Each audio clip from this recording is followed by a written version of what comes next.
I said this to you earlier that one of my biggest videos on my channel is Kid Charlemagne. That song just resonates with people. Yes. But that song it's a great song. It's an amazing song, but it features you through the whole thing. Do you remember anything about that session?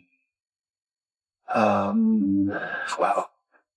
I can picture the night I did the solo, okay? Because it was an overdub, so it's just me, Donald, Walter, and Gary Katz. You were there, Steve? Mm-hmm. For Kid Charlemagne, cousin Steve's here. And Walter told me just last year before his passing, we were speaking, he said, I remember the Kid Charlemagne night. He said, because I asked you to play a Strat. And so we tried a couple of takes on a Strat. And then Walter said, I just told you, nah, get your guitar. I think that's the greatest guitar solo on a song ever. On any pop song, rock song, any song ever. Cool. Period. No question about it. There is no better solo than Kid Charlemagne. Wow. With a close second of Don't Take Me Alive. Okay, now, Don't Take Me Alive, which is on the same record, on Royal Scam, 1976. That solo, now was this done near each other? I think it was during that same week. Maybe that one night and Kid Charlemagne one night. So, no songs nowadays, even then, started out with a guitar solo. Well, whose idea was that to start that with you? Must have been Donald. I mean, it was written into the chart that no singing, just the chord progression. I think we'd already finished the guitar solo. And Donald said, we got to put something in front, though. It just starts cold. And he went, let's just put a big chord. The stick lick's perfectly on time. Yeah, well, I guess, I don't know what he was going for, but he hit the other stick instead of whatever drum he was aiming for. But it almost sounds like he intended to do it. Because it's so perfectly placed in the beat, and it's a perfect stick lick. Yeah, who knows? But, I just remember I do remember this on the first take and the second take. It's not that wasn't rehearsed, but it wasn't. In other words, none of the rehearsals had that. He might have been doing something, but it wasn't that. He definitely put it in another gear when the first time we put it down on tape. Did everybody react when he played it? Well, we didn't see it, but you had to. You could not react. I mean, you're sitting there in the control room, and this is coming through the speakers live. Right, I'm sitting there with my hands on the faders trying to make sure I've got everything going. And it's like, what in the world is happening here? Because it was unlike anything on a rock record that you would ever hear, or pop record, whatever you want to call it. When I interviewed Michael Amartian about it, he said that they couldn't believe what he was playing. And one of the other amazing things I know is, you talk about a tight band. Oh my gosh, the punches and hits and everything. Yes. They're incredible. Yeah. Again, if everyone was going off of a click, that's one thing.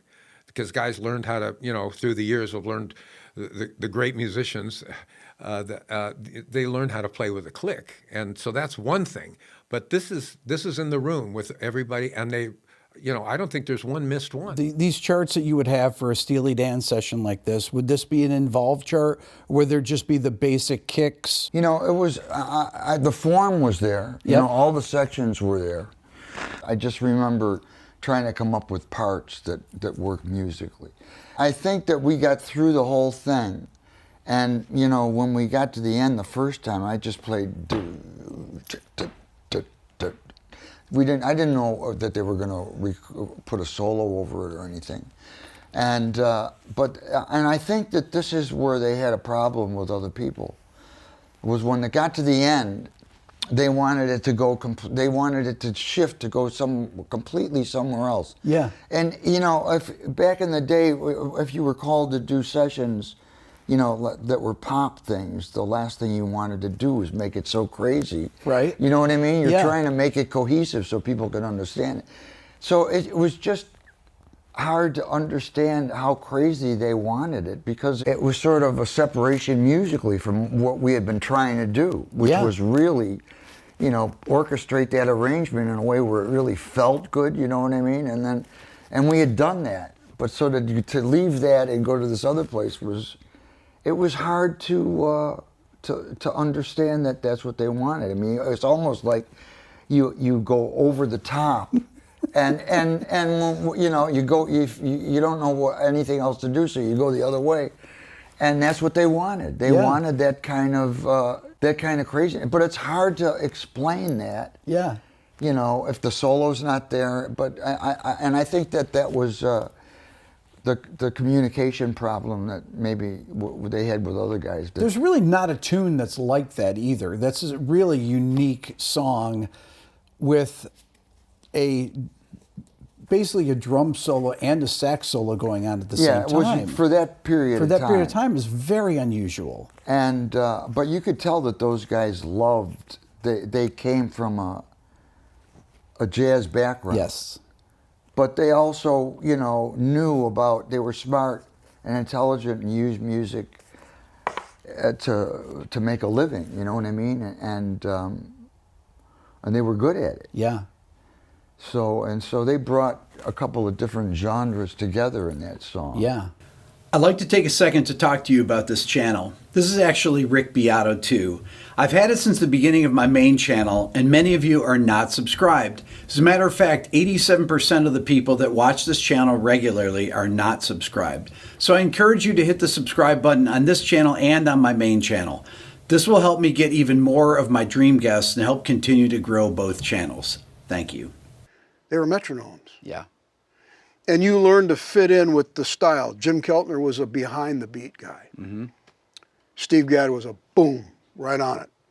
And so you learned to play. And that was part of the fun of it, is that, oh, I'm playing with Keltner, man. That means that thing's just going to, you're going to just float. You know that, you think about that, right? When the session's going to start, you know it's going to be about. You just know you're going to float back. It's going to feel so dang good. And it was just, it was such a great time because of the combinations. There was one song called Stand by the Seawall, which never made it on a Steely Dan record, but I remember multiple tracking dates with different drummers, multiple. And I finally walked in, I guess it was a moment of humor. They didn't think it was funny. I said, which they never did. I said, guys, have you ever considered maybe I'm the problem? And I did it for a laugh, and I look at it, no, I don't think that's it. I'm going, okay, whatever, you know. I couldn't even solicit or laugh. When you would fill in those areas, would Donald say, hey, you should fill in the spaces of the melody, or did you not even hear the melody? Did you know what the song was going to sound like when you're tracking it? They had set him up in a... So he was singing at the same time? Yeah, otherwise like we have to have that. I mean, with this kind of stuff, you just can't do it in a vacuum. You've got to actually hear what's going on, so you're not stepping out. Because some of his stuff is so unpredictable. Yes. So there would always be an accommodation where he would be singing. And it was assumed. I mean, the reason why I think they hired me during that particular era was for whatever fills that I brought to the table. It seemed to fit the way their writing style was, because they would always call me or Paige, like on Black Friday. Yeah. I forgot if I played the clavinet or the Wurlitzer. One of us played one or the other. But I mean, that was kind of the whole thing. And after they got out of their band, it became very musician based. So each song, the characteristic of a certain bass player or a certain drummer, certain keyboard player or guitar player, were very important to them. Now, would this be a one-take thing? All I remember about them is that you would do a lot more rehearsing than you would recording. Okay. So it would be very typical that we would probably spend an hour to maybe 2 hours just working out what we're doing. The chart would be there, but it's just honing, and then we maybe do 2 or 3 takes, and that would be done. And one of those takes would be the master take. Absolutely, yeah. Would there ever be a punch-in? We would do that. I mean, like on Asia here on this song, the guitar solos, those are done later, right? Yeah. So there's basically just a track, and this would be you, Gadd, and whoever else was on there, Michael Amarty, and whoever was playing Asia? Gadd played on Asia. Gadd. Yeah.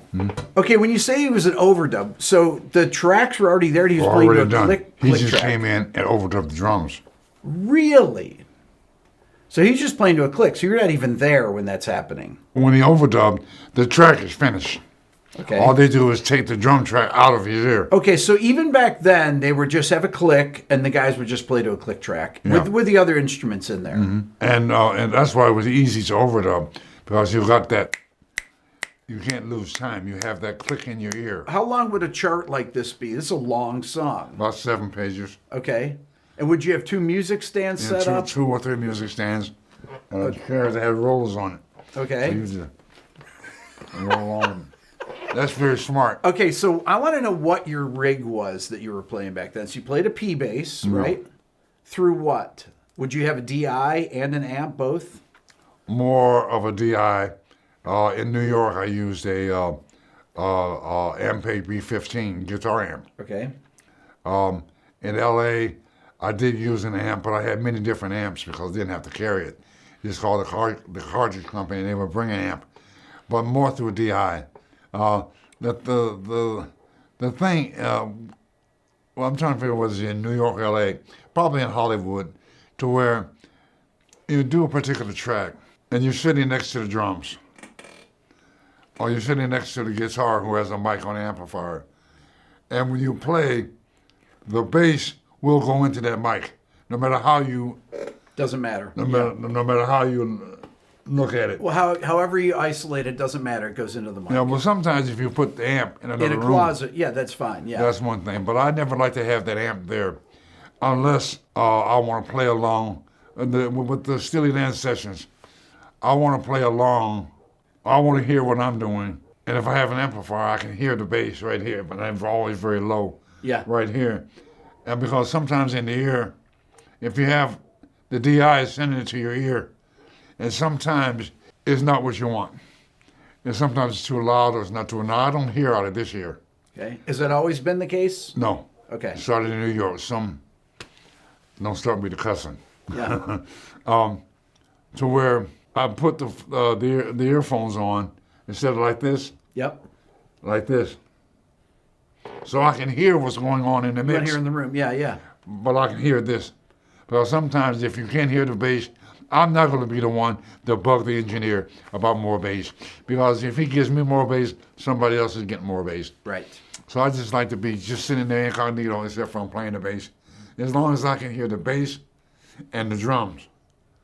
The point is that it only takes one tape. One take is what it does.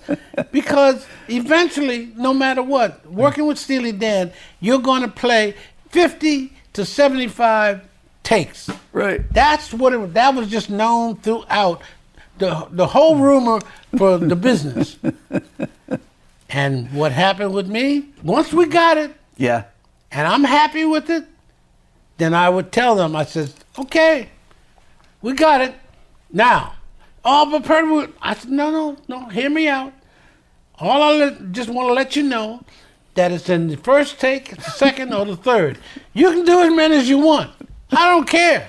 But you're going to go back to the first, second, and the third because that's where everybody is on. And no matter what we do now, we don't always hit. It is that one time where everything works like a charm for everybody. Everybody is perfect. And it always works. And that's where my big mouth came in. I couldn't help myself. I just want them to know that they have it. But now you can do as many takes you want. And they did. We've done up to 100 takes in some things. Hey, they paid well. They did not argue about how long or the time or anything else. They did what they had to do, and we got paid well for doing our job. I have the solo drum track of this. Oh, you do? I do, yeah. Oh, really? Yeah, let's see if this plays But here. that whole thing is Chuck Baker.